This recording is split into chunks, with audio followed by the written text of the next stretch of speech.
Chapter 54. Susan Sturgis stood on the back deck watching the sunrise. She held her robe tight against the cool morning. She needed to find the boys. She thought they might be out back since they camped there sometimes, but they weren't. She knew they planned to party thanks to Randy Gardner. He always knew when they got alcohol, although he wouldn't say how. It was enough he let them know. They only kept Cynthia, Virginia, Mariana, and Linda in the dark. Susan planned to tell Virginia, even though Thomas wanted to keep it secret. He wasn't sure how his wife would react. Susan couldn't believe how dense the man was. Virginia surely suspects what's up, Susan thought. She isn't blind, for Christ's sake. I don't know about Chris and Jeremy, but my sons are as transparent as a window pane. Ian couldn't keep a secret if his life depended on it. "Oh, right," Ian's voice cried. It was hollow and far away. "Thanks a lot, Mom." Susan shook her head. They agreed the boys should be allowed some controlled rule-breaking fun. A little drinking never hurt anyone, and she should know. She attended many parties in her youth. Still, she had to find them, fast. Linda would call soon to talk to Matt about what happened to Dan. Susan didn't want any crap after what she went through for Matt to be able to go in the first place. She couldn't stand the thought of Linda being one up on her. She turned and went inside. She spoke to Virginia a short time ago when she called looking for the boys. She updated Susan on Cynthia. Susan thought she popped her cork when she saw Dan's body in the morgue. They admitted her to the hospital. Kevin's with her now. If one of my kids got killed, would I be any better off? She decided not to think about it. She was angry enough she forgot about Ian leaving this morning. One of the camp counselors picked him up. She couldn't remember who that was, but she knew it was right. It was a good thing he came back last night to remind her. She would have to reschedule his physical. It was supposed to be Wednesday, and he wouldn't be back forever, Ian said. Until never, Ian said again. Susan violently shook her head. What the hell was that?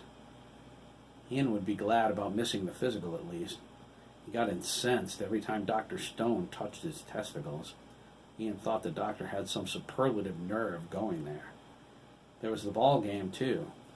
She hoped Kevin and Randy wouldn't be too upset Ian wouldn't be there. Something bothered her, though. When it came to the family calendar, she was usually on top of things. It annoyed her to no end that camp slipped her mind. "Mommy?" Sean sleepily asked from the hallway. "Don't stand around in your underwear, Sean," Susan scolded. "Put some clothes on before some pervert spots you.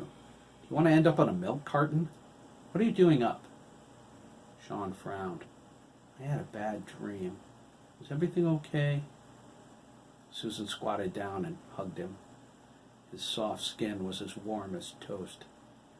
"I'm not sure, honey," she said. "Get dressed. I'll get you some cereal. Mommy has to call Virginia." Sean nodded and ambled away. He paused at the door to his room and peeked inside, his eyes wide and searching. He didn't see anything and let out his breath in a whoosh.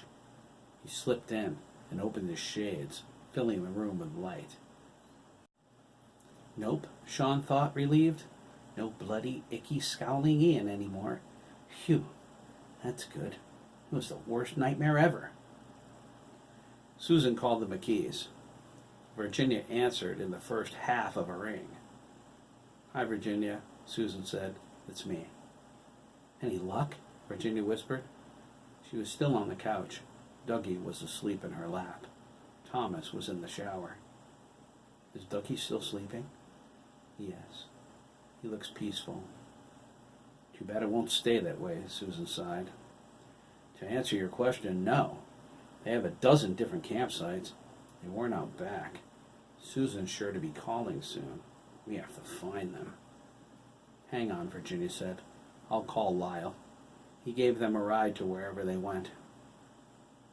She clicked Susan onto hold and dialed Gibbons' number. She clicked Susan back when it started to ring. Susan wondered if now was a good time to bring up the phone call she got from Danielle Wolicki last night. She decided against it. Enough had happened without telling Virginia their sons were dating. Susan wondered about Chris, but Sandy? She never dreamed he would. "It's a good thing I'm up," Lyle said. "Only a lunatic calls me this early in the morning." "Oh, shut up, Gibbons," Susan said. "It would have to be a woman." "How about 2 for the price of 1, Virginia asked. Dougie stirred in her lap and started weeping as soon as his eyes opened. She stroked his cheek and frowned. "Who's bawling?" Lyle asked, sitting at the kitchen table with his coffee. Lisa picked up the line upstairs in her bedroom. "Hello?" "Dougie Mellon," Virginia said. "Robert Bigelow dropped him off here on the way to the morgue last night." "Morgue?" Lisa asked, her heart sinking. "Daddy, what's going on?" "Oh, Jesus," Lyle whispered. "Come on down here, baby. There's bad news." "You know already?" Susan asked. "I heard it on the scanner," Lyle said. Lisa hung up. He heard her footfalls as she made her way to the stairs. "I called the police barracks and asked a buddy of mine. How are the Mellons?" "They had to sedate Cynthia," Virginia replied. "Kevin's with her, but he's coming back to tell Derek. We need to find the boys." "Yeah, Gibbons," Susan said. "Where did you put our kids?" Lyle sighed, pulling Lisa into his lap. "Meet me here in an hour," he said. "I'll lead you down there. I have to talk to Lisa right now." Susan offered to call Linda. Virginia said she would take care of Kevin and Jose. "What about Craig Dougan?" Susan asked. "Should we call Jack?" "Don't bother," Lyle said. "Call Mike. Lisa told me Jack got busted again yesterday. He's in the can. He beat up Jerry Copeland. It's probably the only good thing he's done in years." Lyle hung up. Lisa stared at him with fear in her eyes. She heard the words Dougie Mellon and morgue. Her tears fell the moment her father opened his mouth.